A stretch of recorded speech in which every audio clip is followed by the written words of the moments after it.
Director of Regulation and Pre-Qualification. And next to Dr. Gaspar is Dr. Jean-Pierre, Acting Director, Global Coordination and Partnership and Quadripartite Joint Secretariat on Antimicrobial Resistance. We also have a large number of WHO experts online whom we will call upon to answer your questions as needed. Dr. Tedros will first give you an update, and then when he's finished his opening remarks, I'll open the meeting to questions. Do please use the raise your hand icon to register you have a question, and make sure you've given the name of your outlet and your name, so that otherwise we cannot give you the floor. I'll apologize now to those who missed getting their question answered. We will have to have a hard stop, as our speakers do need to get back to their myriad other demands. But in that spirit, I'll hand over now to Dr. Tedros. Thank you, Margaret. Good morning, good afternoon, and good evening. Last week, I was in Sudan, seeing firsthand the devastation that has caused untold destruction, death, disease, and the displacement of more than 13 million people. That includes more than 640,000 people who have sought safety across the border in Chad. Yesterday, I returned from Chad, where I had the opportunity to meet some of those people in Adri on the Chad-Sudan border. I met mothers who had walked with their children for days after their homes were burned, their crops destroyed, and their animals stolen. They left Sudan and arrived in Chad with nothing. When I asked them what they needed, their answer was simple: we're hungry. I also had the opportunity to join a convoy of trucks crossing the border from Chad to Sudan to deliver aid to the Darfur region of Sudan, where many of the refugees are coming from. In the capital, in N'Djamena, I met with the President of Chad, His Excellency Mohamed Idriss Déby Itno, to express my thanks for Chad's generosity in welcoming refugees from Sudan, even though it's putting a huge strain on the host communities and the health system. The international community has not given this crisis the attention it deserves. WHO is working closely with our partners to do everything we can to meet the huge challenges these communities are facing. But what they need even more than the aid we provide is a ceasefire, a political solution, and peace. While in Chad, I also had the opportunity to participate in a high-level conference on the eradication of guinea worm disease. In the mid-1980s, there were an estimated 3.5 million cases of guinea worm globally. Last year, there were just 14 reported cases, and so far this year, there have been just 4, 2 in Chad and 2 in South Sudan. We now have the opportunity to make guinea worm only the second human disease to be eradicated. This incredible achievement is thanks to the dedication of the affected communities, supported by a strong network of partners, especially the Carter Center and the personal commitment of President Jimmy Carter over many years. President Carter will celebrate his 100th birthday in less than 2 weeks on the 1st of October. I would like to wish him a very happy birthday and to offer him my deep thanks for his commitment to making Guinea worm history. Thank you, Mr. President. Now to the outbreaks of Mpox in Africa. I say outbreaks, plural, because it's important to remember that we are not dealing with one outbreak, but with several, caused by different strains or clades of the virus in different places. The most concerning is the outbreak of clade 1b in the Democratic Republic of the Congo and Burundi, where cases are continuing to increase. The virus is being spread primarily through close personal contact, including sex, and within families through caring for young children, breastfeeding, and sharing clothing or bedding. The response to the outbreak is made more difficult by the context, with insecurity in the affected areas and concurrent outbreaks of other diseases, including measles and chickenpox. WHO is on the ground working to stop these outbreaks. Across 9 countries, WHO has trained more than 1,600 health workers on treating Mpox. Tomorrow, more than 33 tons of supplies will be delivered to DRC, including essential commodities for testing, treating, and preventing infections. And in Burundi, WHO has addressed a critical fuel shortage to ensure that WHO, our partners, and the government can conduct their daily Mpox response activities at pace and scale. Vaccines are now being deployed, but vaccines alone will not end these outbreaks and are only one part of the comprehensive preparedness and response plan that WHO and our partners are implementing. We're also strengthening surveillance and field investigation, laboratory capacity, home and clinical care, infection prevention and control, and risk communication and community engagement. Implementing this plan depends on a strong partnership between governments, WHO, the Africa CDC, and many others, too many to list. One example of this partnership is the launch of the access and allocation mechanism for Mpox, which will increase access to vaccines and other tools for people at highest risk and ensure that limited supplies are used effectively and equitably. This mechanism was set up as part of the interim medical countermeasures network established by WHO last year and endorsed by member states. Now to Lebanon, where WHO is working closely with the Ministry of Public Health to respond to the mass casualty event caused by exploding communication devices.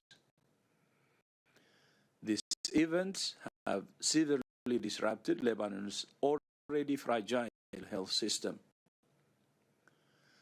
For months, WHO and our partners have been supporting Lebanon to prepare for and respond to mass casualty events. We have trained over 5,000 health workers to respond to events like this, covering more than 2/3 of the country's hospitals. And we supported the government to establish a Health Emergency Operations Center, which is proving vital in coordinating the response. WHO has distributed trauma and emergency surgery supplies to supplement supplies that we had pre-positioned in 23 hospitals. Together with our partners, we're working to meet immediate needs, including blood supplies and blood testing kits, and monitoring how the health system is functioning.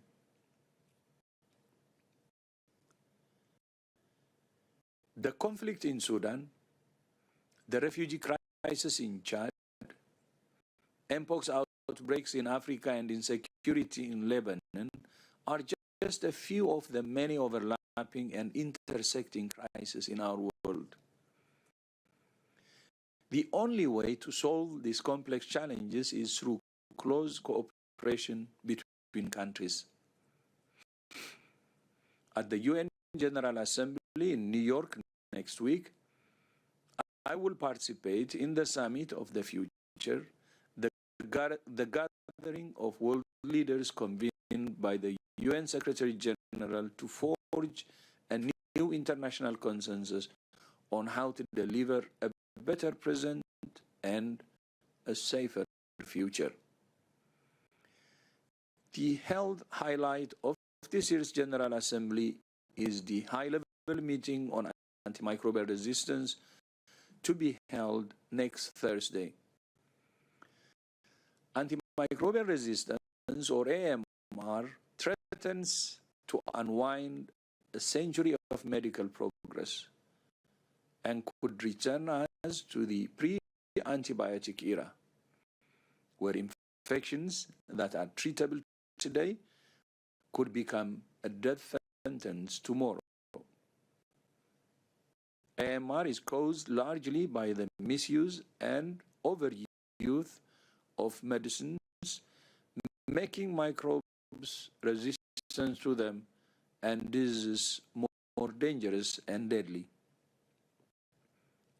This is a threat for all countries at all income levels, which is why a strong, accelerated, and well-coordinated global response is needed urgently. This meeting provides a historic opportunity for world leaders to agree on specific actions and investments to address this global threat.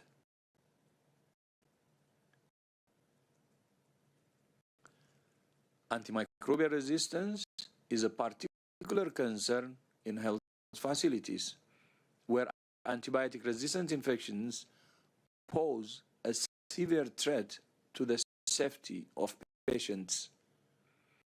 This past Tuesday, the 17th of September, was World Patient Safety Day. This year's focus was on improving diagnosis with the slogan, "Get it right, make it safe." The right diagnosis at the right time is the basis of safe and effective healthcare. Diagnostic errors can lead to serious harm and even death. This can include missed, incorrect, delayed, or miscommunicated diagnosis. As a result of these errors, millions of people experience avoidable suffering every year, putting a huge burden on health systems and increasing healthcare costs.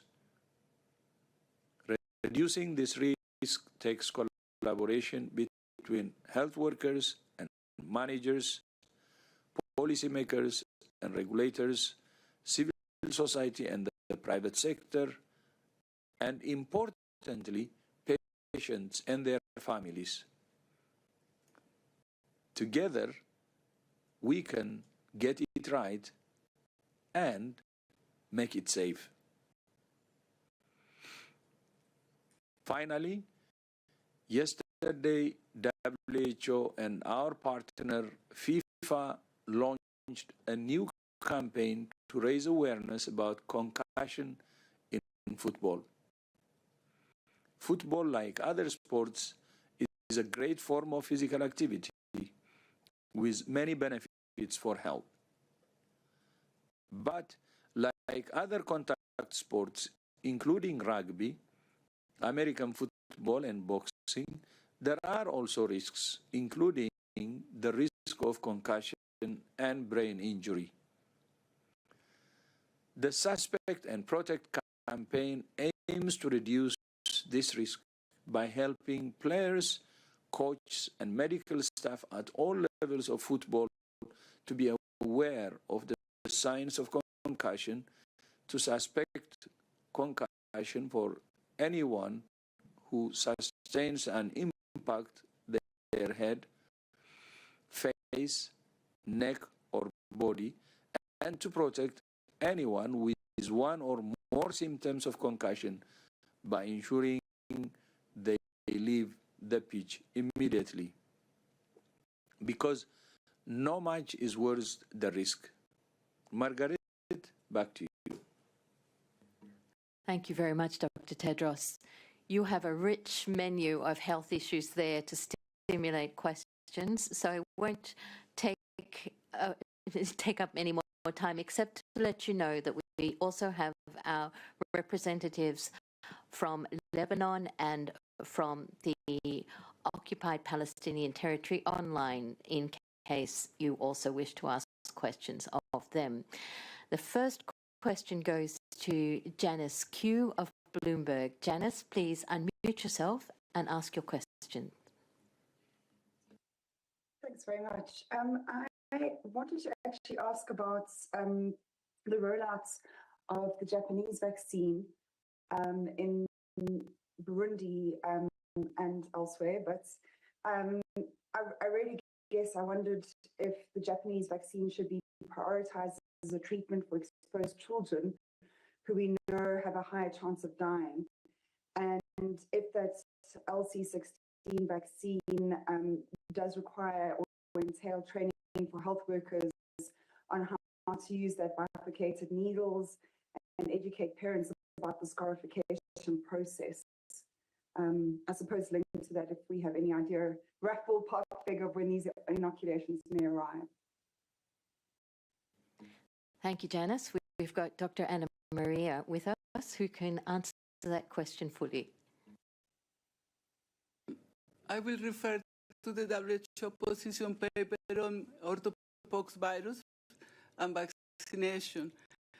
In the case of the non-pregnant individuals and immunocompetent individuals, but WHO recommends that non-replicated vaccines like the MVA-BN vaccine and also minimally replicated vaccines like the H616M8 that you refer to are appropriate for use in accordance with the product label information.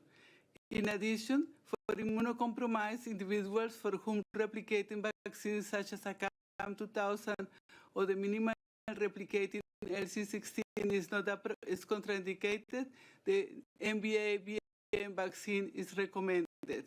I must say that WHO also encouraged all the countries using these vaccines to use the opportunity of the delivery to collect additional information on the safety of these vaccines in these populations. And then finally, just to say that countries like Burundi are working towards identifying the high-risk populations, the target populations, and initiating vaccinations as they feel they are prepared, because we are insisting, as Dr. Tedros mentioned, that the quality and the integration of all the measures of control are as important as starting vaccination fast, or even more important. So an integrated approach is what we are preconizing. Thank you. And Dr. Ryan will add. Well, no, I just want to have a note of thanks and gratitude to the government of Japan for their very generous pledge and donation, and they've been concluding some agreements with the government of the DRC and working with us, and I'm very pleased that they want to work with us through this integrated comprehensive strategy so we can best use this vaccine on the ground.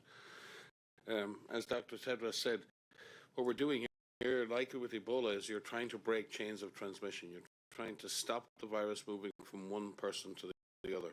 There are various ways of doing that. One of the most effective ways is to give communities the means to do that, by being able to isolate or to be able to, as a contact, to self-isolate. You need to be fed. You need to have support while you're doing that. If you're a mother, you need to be able to feed your children. You need to have soap to wash blankets. You need to have new blankets in the case if they're contaminated. So there are many, many things we can do in terms of preventing that intimate, personal spread of the disease. And as Dr. Tedros said, introducing the vaccine gives you that extra weapon in the fight. It allows all of the things you're doing to become more effective by further reducing the spread of disease between individuals, by essentially placing protected individuals in the chain. In a sense, the virus runs out of places to go because you place people who are protected in that chain of transmission. And this is a very effective way to use vaccine, and it also adds to the impact of the overall intervention. So we really are pleased to work with Japan on implementing that strategic approach. It is very important to have vaccine for kids, and I do agree with the journalist. It's really important that when this program is implemented, that we're in a position to be able to vaccinate children. There are ways of achieving that through, even with the MVA-BN vaccine, but that is being approached with the regulatory authorities. SAGE, the Strategic Advisory Group on Immunisation, has made recommendations for the off-label use of that vaccine, depending on certain conditions being met. So everyone is working hard to ensure that children in this outbreak can be vaccinated.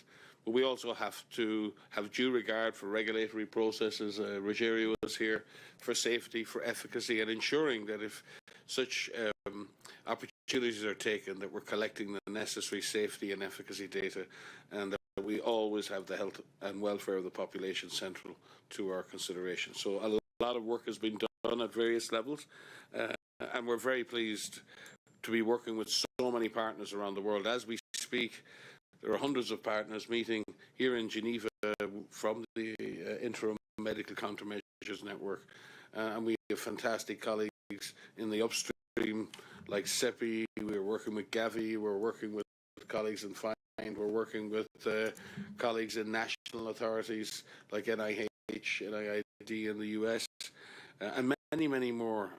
And the minute you start naming people, you forget to name some. But we're very, very pleased that this community is coming together to support Africa CDC, to support the affected governments, to support WHO in delivering on this. One final thing, the LC16 vaccine is not delivered by the same method as the MVA-BN vaccine, and that does introduce complexity to the training, complexity to the logistics, because the LC16 is classically given the same way previous smallpox vaccination was done, which is scraping intradermally on the skin. And that's quite a skilled technique, and that will take time, and that hasn't been used in vaccination programs for decades now. So to introduce that vaccine will be very important. We thank the government of Japan for this hugely valuable donation, but we have to also integrate that into a comprehensive response, make sure children can be vaccinated, and make sure we can vaccinate using this old technique but very effective.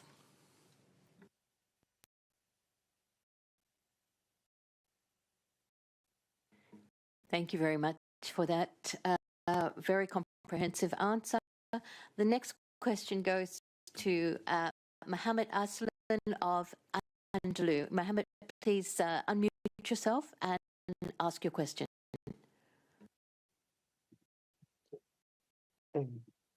Thank you so much, Margaret. My question will be about how many healthcare workers were affected by this electronic device explosion in this country. Also, can you evaluate these attacks from a health perspective? Can they have a long-term effect? Thank you so much. Thank you. We'll start with our incident manager, Nabil Tabal, and we may move to our representative in Lebanon. Okay? Yes, thank you for the question. So from the figures we have, one health worker have been affected, but not in the line of duty. Over. But the WR might have more detail. Okay, I think we've got the WR online, our representative. Yes, we have Dr. Abu Bakr online. Thank you. Thank you very much. I think Nabil have said that so far what the Minister of Health have reported actually is a one death of a medical doctor at that time. And but again, since the incidents happened for the last 2 days, I think the Minister of Health is also trying to classify and also review the cases, because there's a possibility that healthcare workers who are not in duty, they may have been affected for these explosions for different devices. And the Minister of Health is keep updating the figures, every day. So probably we'll know if there are any other healthcare workers. But so far, what we know is one healthcare workers have died for these incidents. In response to the other question about the long-term effect, as you know, what happened for the last 2 days actually was an unprecedented incident, the explosion of different gadgets, and it's being used not the normal explosion material, it's being used a different. So it's sometimes it's very difficult actually to know exactly the short-term and the long-term impact of this substance that's being used for the explosions. But I think the expert, and as well as in collaboration also with WHO, now we are trying to study more exactly what happened, how it happened, what kind of material is being used, and how it's affected the people that have already been wounded, which is over 3,000 people, and also 37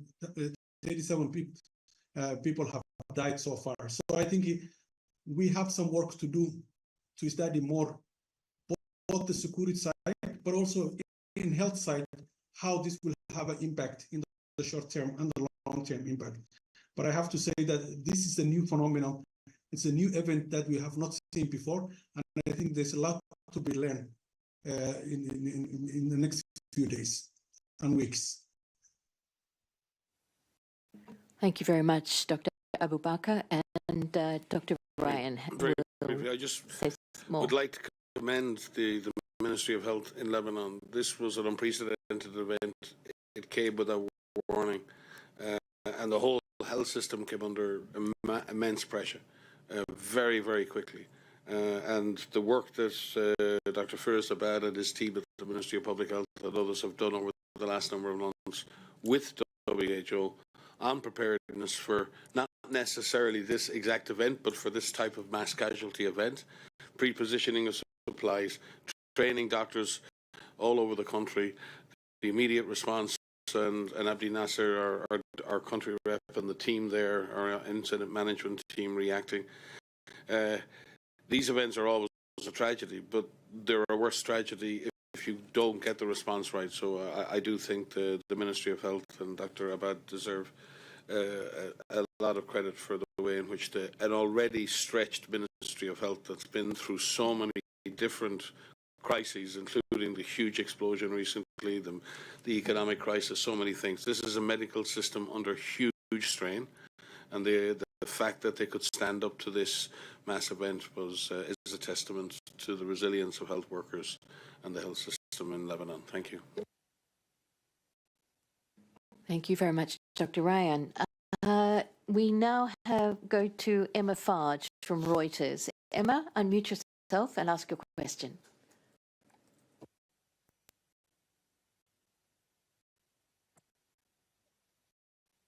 Thank you. Yeah, actually, that's good timing because it follows on from that question. I was just hoping for a little bit more detail on maybe how other people suffered in Lebanon who weren't directly impacted by the attacks.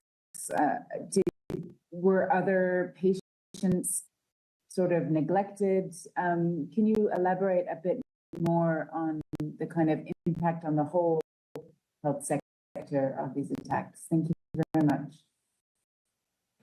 Thank you. Well, we'll go to Dr. Abu Bakr again. Do you have any more information for us? Yes, thank you very much. I think as the DG have said, and also Mike Ryan have said that, the Lebanon health system, has already been suffering actually with the multiple crises that the country has experienced in the last few years: economic crisis, social crisis, and also the Beirut blast, among many other issues. And I think now what we are seeing at the current crisis, which has been going on for the last 9 months, since October last year until now, and the health system has been trying actually to address some of those challenges. Of course, the health system in general has been impacted for the current crisis as well as other crises. But I think the resilience of the health system, but also the healthcare workers and the Minister of Health, as well as the WHO and other partners who are supporting, we were able to manage actually to respond some of those crises effectively. For example, in the current crisis since October until now, I think we invested so much to prepare for hospitals, and so we have trained almost over 5,000 healthcare workers for the advanced trauma management. We propositioned supplies. We did a series of drill exercises in all hospitals to prepare. And I have to say that during the incidents 2 days ago, many of the hospitals have really appreciated the effort of the Minister of Health and WHO actually for preparing the hospitals for this kind of a mass casualty event.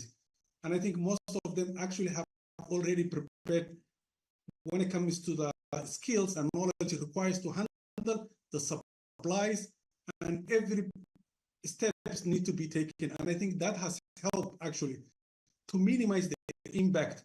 And that's what helped actually to increase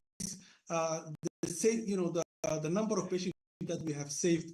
And I have to say that, as Mike have said, that Minister of Health has played a very important role to coordinate. There were 100 hospitals in general that has been involved for these incidents.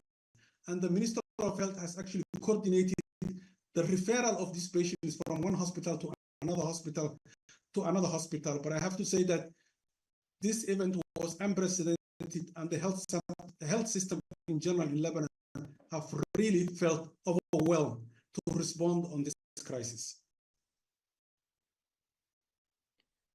Thank you very much, Dr. Abu Bakr.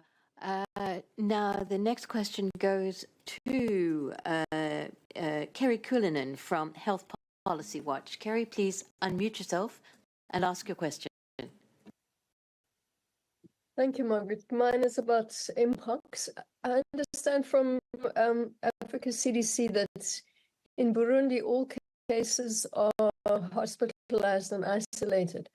And I wondered about this approach, particularly for treating children, and whether there was perhaps some merit in trying to assist people to isolate in their homes, as in other cases that's driven disease underground and people haven't wanted to get help.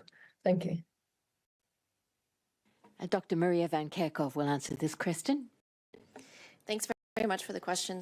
So it is really important that cases do isolate, but there are options for where they can isolate. Certainly, if there's an indication of clinical severity, if they have a risk of developing severe disease, it's important that they get appropriate clinical care. So isolation in a hospital is helpful. But we do have guidance out about isolation at home for people who are presenting mildly, for people who aren't at risk of developing severe disease. Home care is completely appropriate.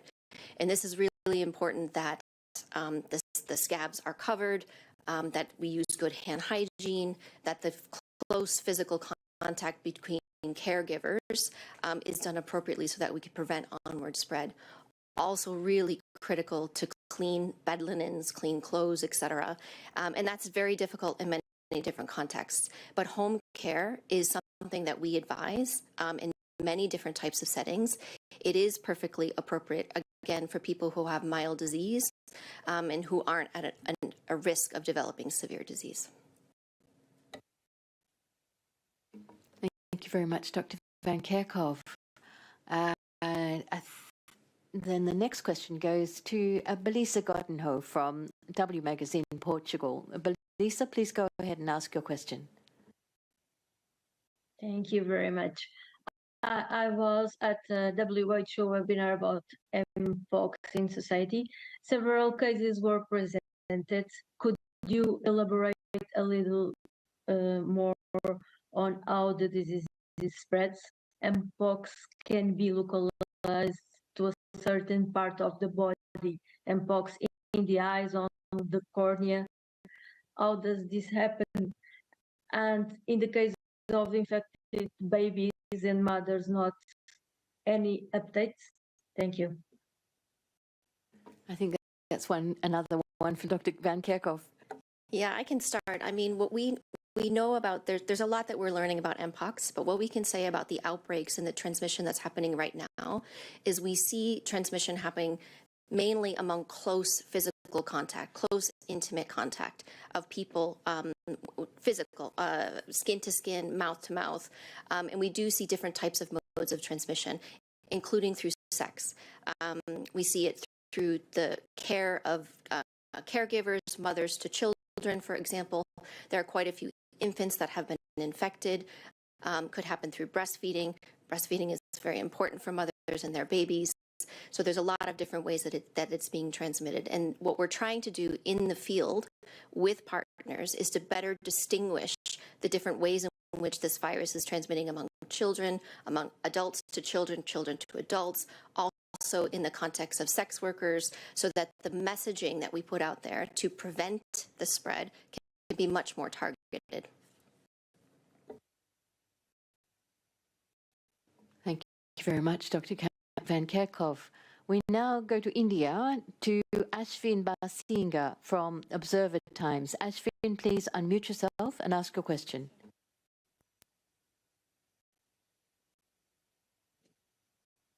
This is Ashwin Basinga, Observer Times, India. My question is on Israel-Palestine conflict. With the reference to the provisions of the Part 2 of the 4th Geneva Convention that's covered the whole of the population of the countries in conflict without discrimination and are intended to alleviate the suffering caused by the war. What action has the WHO organization taken regarding the violation of the explicit agreement in warring parties? I recall Dr. Richard Peppercorn discussing the terms and conditions of the agreement in previous WHO. Thank you. Thank you. I think the best, our legal counsel would be the best person to answer this question. I think he's online. Can we get Derek up? Yes. We may have to repeat the question. Can you see me now? Yes, go ahead. Do you need the question repeated, Derek? Yes, please. Ashvin, would you just paraphrase the question? You were asking about the Geneva Conventions and the violation of those. Is that correct? I'm repeating the question with the reference to the provisions of Part 2 of the 4th Geneva Convention that's cover the whole of the populations of the countries in conflict without discrimination and are intended to alleviate the suffering caused by the war. What action has the WHO organization taken regarding the violation of explicit agreements in health between the warring parties? I recall Dr. Richard Peppercorn discussing the terms and conditions of the agreement in previously WHO press conference. Thank you. Well, thank you very much for that question. In fact, it's not the mandate of WHO to enforce international humanitarian law in any situation, including this one. Our mandate is to support public health in emergency situations, which you can see is being done in a number of different ways. I'm not familiar with the particular actions that you are referring to, but there are a range of actions that our colleagues can explain in great detail about how WHO is assisting in the situation. But it's not our role, as I say, to take a specific position on breaches of international humanitarian law as such. I don't know if other colleagues want to expand on the actions which are being taken more generally in the area and to support public health and alleviate the emergency, but I don't think there's much we can add in terms of the specific agreements.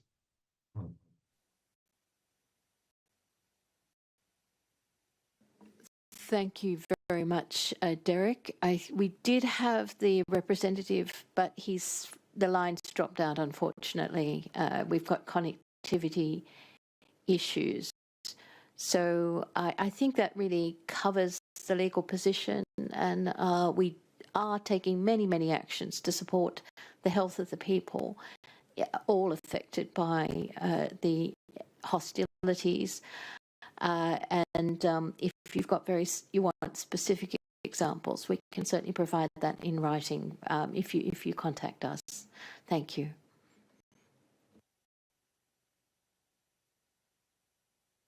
And on that, I think we've satisfied all your curiosity. I don't see any more people in the queue, so I'll hand it back to Dr. Tedros for some final remarks. Thank you. So thank you to all members of the press for joining us today, and see you next time. Thank you.